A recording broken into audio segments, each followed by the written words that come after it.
¿Puede un hombre, nacido en el rincón más inhóspito del mundo, levantar un imperio que hará temblar a reyes, papas y emperadores?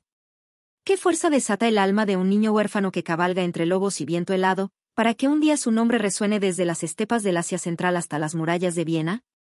Esta es la historia de Temujin, el hijo de la tormenta, el jinete que se convirtió en Gengis Khan. En las vastas llanuras del siglo XII, donde el cielo parece no tener fin y la tierra se funde con el horizonte, nace un mundo de nómadas, clanes dispersos y eternas luchas por la supervivencia.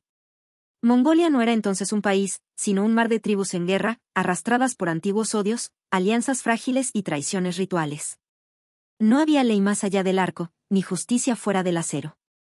Era una tierra moldeada por el frío, el hambre y la sangre. En este paisaje brutal, en el año 1162, nace Temujin, hijo de un jefe de clan menor. Desde el primer aliento, su vida estuvo marcada por el caos. Su padre, Yesugei, fue envenenado por rivales cuando Temujin tenía apenas 9 años. La familia, despojada del liderazgo, fue abandonada por su tribu. En una escena que podría quebrar el alma más férrea, Temujin, su madre y sus hermanos, hambrientos, cazaban raíces, ratones y peces con sus propias manos. Su niñez fue una lucha sin tregua contra la desesperación, contra la indiferencia de un mundo que parecía haberle condenado al olvido. Pero el hielo que endurece la estepa también templa el espíritu. Temujin no se quebró. Se forjó. No era el más fuerte, pero sí el más determinado. No era el más sabio, pero aprendía de cada herida, de cada traición. En su corazón germinaba una visión, unificar a los mongoles, terminar con siglos de fragmentación. Pero en un mundo donde cada clan veía en el otro a un enemigo ancestral, esa idea no era solo ambiciosa. Era imposible. Fue capturado por enemigos. Fue encadenado, humillado, tratado como una bestia. Pero logró escapar. Y cada revés, cada golpe, lo transformó. Aprendió el arte de la diplomacia entre tribus, pero también la estrategia de la guerra. Supo cuándo ofrecer una alianza, cuándo tender una emboscada, cuándo esperar. Temujin no era un simple líder, era un alquimista del poder. Convirtió la traición en lealtad, el miedo en obediencia, la división en fuerza. Su carisma era magnético. No prometía riquezas. Prometía justicia. En una tierra donde el linaje decidía el destino, él proclamó que el mérito valía más que la sangre. Los humildes le siguieron. Los hábiles prosperaron a su lado. El talento florecía donde antes reinaba el privilegio. Era un nuevo orden en una tierra vieja. La guerra fue su herramienta, pero su propósito era mayor. Entre batallas épicas y pactos inquebrantables, Temujin consolidó su poder. Y en 1206, bajo un cielo de acero, los grandes clanes mongoles lo proclamaron Gengis Khan, el gobernante universal. Un título que hasta entonces solo podía soñarse en los ecos de los dioses. Y entonces, comenzó la expansión. Desde las dunas del desierto de Gobi hasta las murallas de la dinastía Jin en China, desde los ríos de Asia Central hasta las puertas de Europa, la tormenta mongola arrasó con todo a su paso. Pero no era solo destrucción. Era una revolución en movimiento. Gengis Khan reorganizó su ejército como un engranaje perfecto. Divisiones de 10, 100, 1000 y 10.000 soldados, unidos no por lazos de sangre, sino por juramento. Comunicaciones basadas en señales, relevos, tambores y fuego. Inteligencia militar adelantada a su tiempo. Espías disfrazados, mapas secretos, logística sin igual. Su ejército era una sinfonía de velocidad, sorpresa y precisión. Pero más allá de las lanzas, Gengis Khan fue también un legislador.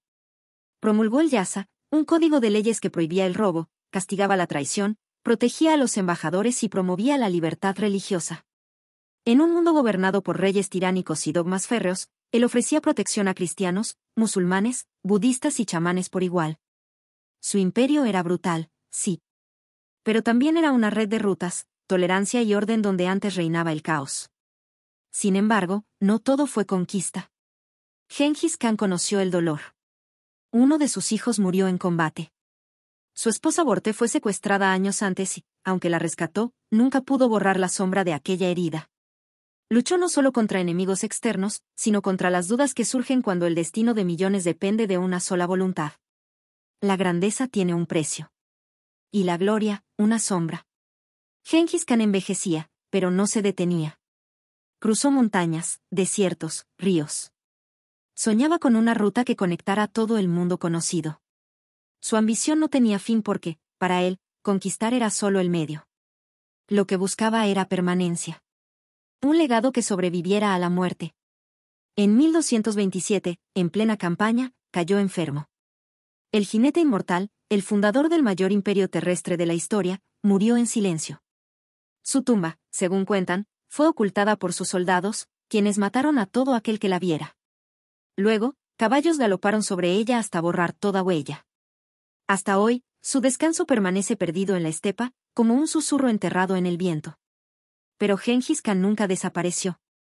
Su imperio, dividido entre sus hijos y nietos, continuó creciendo. Llegó a abarcar desde el mar de Japón hasta las orillas del Danubio.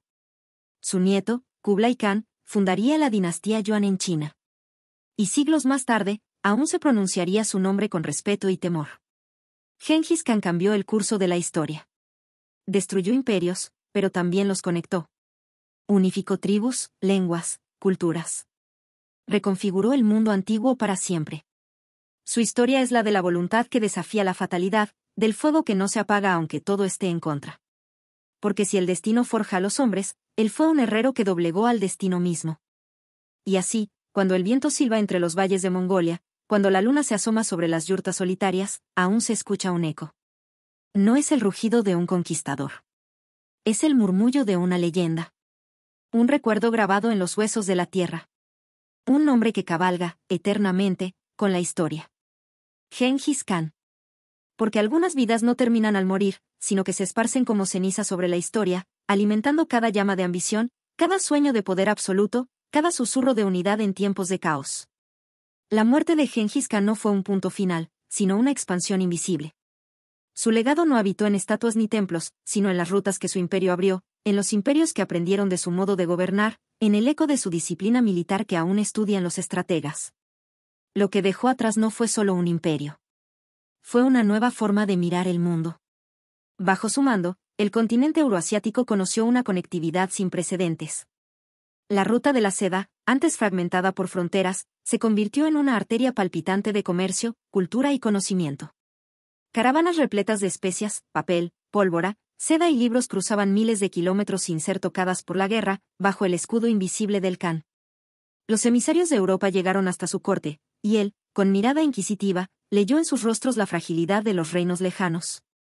Se dice que en su imperio, una doncella con oro en la mano podía cruzar del mar amarillo al Mediterráneo sin temor.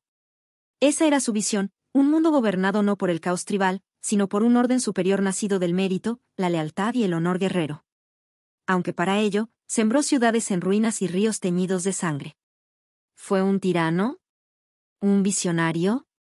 ¿Un destructor o un creador? La historia, como la estepa, no ofrece respuestas fáciles. Lo que sí ofrece es una silueta, imponente, que cabalga entre las brumas del tiempo.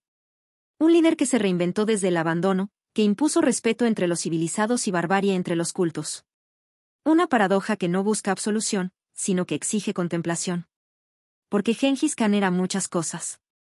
Era el padre que rescató a su esposa cuando todo parecía perdido. Era el comandante que castigó la traición con fuego y acero. Era el reformador que prohibió la venta de mujeres como propiedad, que protegió a los pobres de abusos, que castigó a quienes oprimían a los débiles.